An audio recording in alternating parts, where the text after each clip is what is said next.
Here's one reason never to give Nigel Farage a chance. Because he openly approved the Liz Truss mini-budget, a budget based on the universally debunked theory of trickle-down economics, a budget that crashed and burned, adding to voters' daily debt.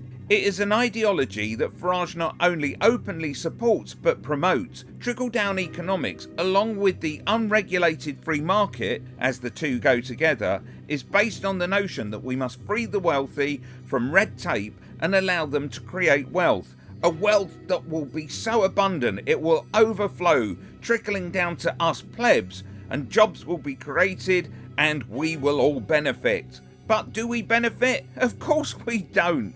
Because the rich bastards try to make sure that their costs are as cheap as possible, and so they automate the factories, or they treat the workers like robots, or give the jobs to people overseas where it's cheaper to manufacture stuff, or bring in immigrants to do the job cheaper here.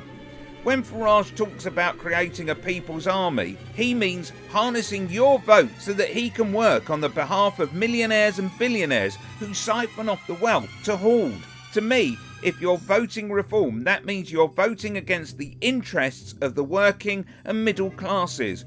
But I'm sure you reform voters think Farage is just as honest when it comes to the issue of immigration, and that owning people on the left is more important to your egos than actually thinking about what can be done to rescue this country, because at the moment nobody, and that includes Labour, has the same agency to save us from the situation we find ourselves in except for ourselves. But for f***'s sake, don't make it worse by voting reform.